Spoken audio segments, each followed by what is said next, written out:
அபார கருணா சிந்தும் ஞானதம் சாந்த ரூபினம் ஸ்ரீ சந்திரசேகர குரும் பிரணமாமி முதான்பகம். ஸ்ரீ குருபியோ நமஹ. குருவே சரணம். கோபுரம் டிவி நேயர்களுக்கு பக்திபூர்வமான வணக்கங்கள். மகாபிரியவா அற்புதங்கள் தொடரில் எவ்வளவு பெரிய பிரச்சனையாக இருந்தாலும் சரி, நாம் எப்பொழுது மகானை நம்பி அவரிடத்தில் சரணாகதி செய்கிறோமோ, அவர் சொல்வதை ஏத்துண்டு, அவர் சொல்வதை கேட்டுண்டு அதன்படி நிகழ்ந்து கொள்கிறோமோ, நடந்து கொள்கிறோமோ, அப்பொழுது நம் கஷ்டங்கள் விலகுவதற்கான ஒரு வழி தென்படுகிறது என்பது சத்தியமான உண்மை இல்லையா? இதை நாம் பல அனுபவங்களில் பார்த்துருக்கோம். இன்று நாம் காணும் ஒரு அற்புதமும் அத்தகைய அனுபவம்தான். ஒரு முறை காஞ்சி ஸ்ரீமடத்தில் நம் மகான் அனைவருக்கும் பிரசாதம் கொடுத்துண்டு, தீர்த்தம் கொடுத்துண்டு, எல்லாரோடையும் சகஜமாக ரம்யமாக உரையாடி கொண்டிருக்கிறார். அந்த சமயத்தில் ஒரு இளம் தம்பதியர் மகானின் தரிசனத்திற்காக வருகிறார்கள்.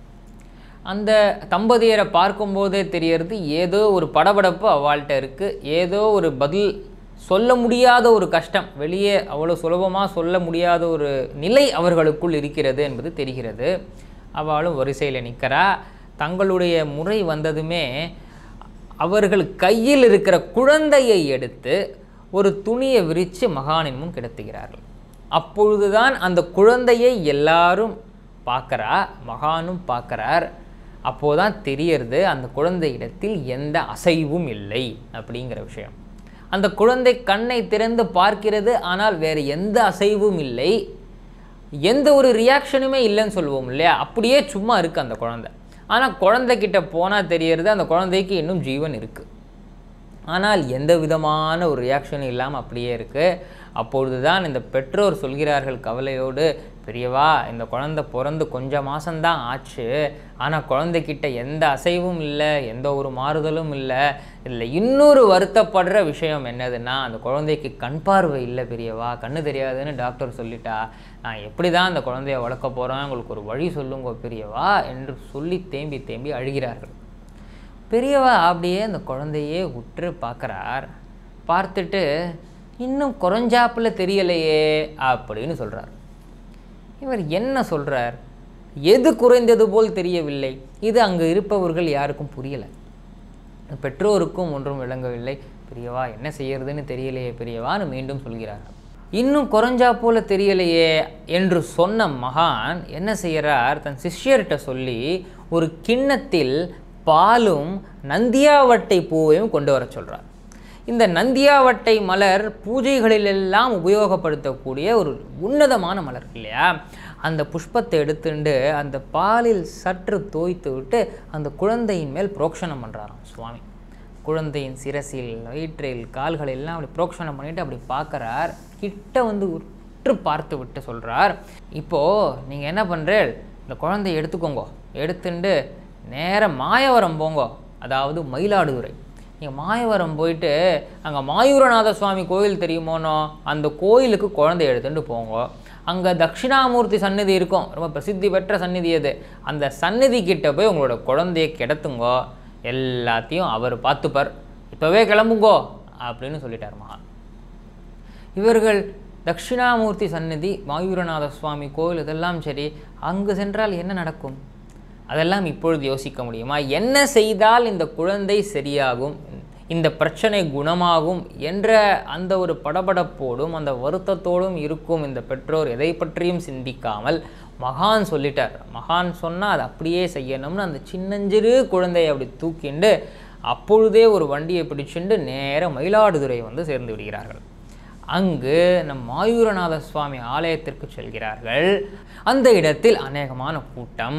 அந்த இடத்துல போய் தட்சிணாமூர்த்தி சுவாமி சந்நிதிக்கு முன் இந்த குழந்தையை ஒரு துணியை விரித்து வைத்து விடுகிறார்கள். கொஞ்சம் நேரம் ஆகிண்டே இருக்குது, அரை மணி நேரம் ஆறுது, 1 மணி நேரம் மேலே ஆயிடுத்து, எந்த மாற்றமும் இல்லை, வெயில் மட்டும் அடிச்சுட்டே இருக்குது நன்னா. ஆனால் சுற்றி இருந்த அனைத்து பக்தர்களுமே இது என்ன, இது எந்த ஒரு மாற்றமும் இல்லை, ரியாக்ஷனும் இல்லையே, இப்படியெல்லாம் பேச ஆரம்பித்து இதனால் என்ன ஆயிட போகிறது, ஒரு பலனும் இல்லையே என்ற அளவிற்கு சொல்லும் விதத்திலே சென்று விடுகிறார்கள். ஏன்னா எந்த ஒரு மாற்றமும் இல்லை, எதுவுமே நடக்கலை, அந்த குழந்தையும் அப்படியே தான் இருக்குது, சுவாமியும் அப்படியே தான் இருக்கார், சுற்றி இருக்கும் அனைவரும் மட்டுமே பேசிக்கொண்டிருக்கிறார்கள். என்னடா அது எதுவுமே ஆகலைன்னு பார்த்துட்டு இருக்கும் பொழுது ஒரு பூனைக்குட்டி ஒன்று வருகிறது. அந்த பூனை வந்து நேராக குழந்தைகிட்ட வந்து அப்படி குதிக்கிறது. அந்த கூட்டத்திலிருந்து. இந்த பூனையினால் இந்த குழந்தைக்கு எந்த ஆபத்தும் வந்துவிடக்கூடாதே என்று அந்த குழந்தையின் தாயும் தந்தையும் அவர் கிட்ட வந்து பார்த்துன்னு இருக்கும் பொழுது அந்த பூனை என்ன செய்கிறது, அந்த குழந்தையின் சிரசில் இருந்து பாதம் வரை அந்த குழந்தை முகர்ந்து கொண்டே வருகிறதாம். அப்படி மோந்து பார்த்துட்டே வர்றது. அந்த குழந்தையின் முகத்தில் தன் நாவால் வருடி கொடுக்கிறது.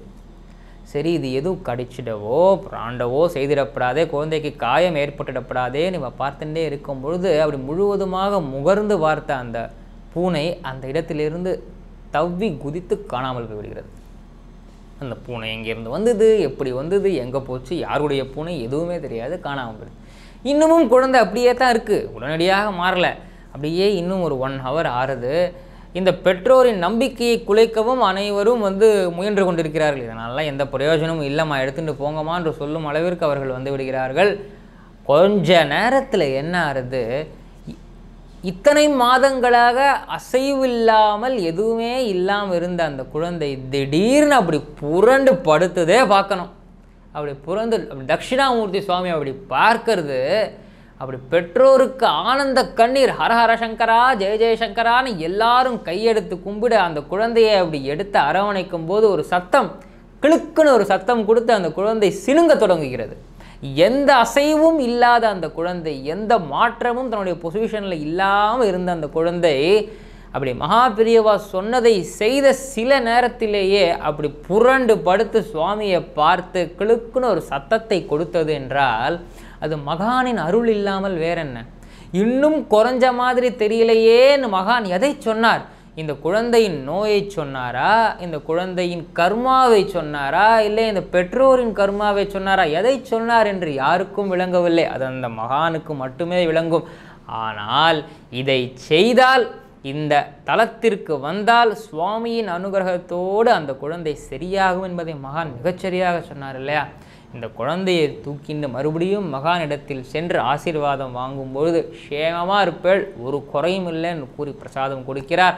ஆனந்த கண்ணீரோடு இந்த குடும்பம் இன்று வரை மகானின் பக்தர்களாக இருந்து வருகிறார்கள் என்றால் அந்த திடமான பக்தியும் ஒரு முக்கியமான காரணம் இல்லையா? அந்த கோவிலில் போய் தட்சிணாமூர்த்தி முன்னாடி இந்த குழந்தையை போட்டால் சரியாயிடுமா?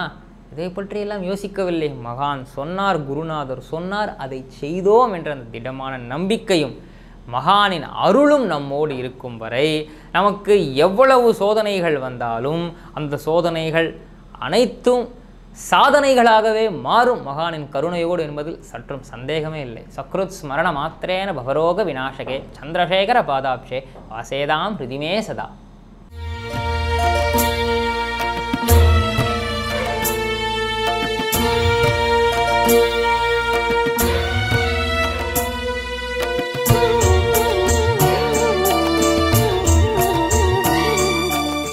விதம் விதமான பக்தி நிகழ்ச்சிகளை உங்களுக்காக தந்து கொண்டிருக்கிறது உங்கள் கோபுரம் டிவி.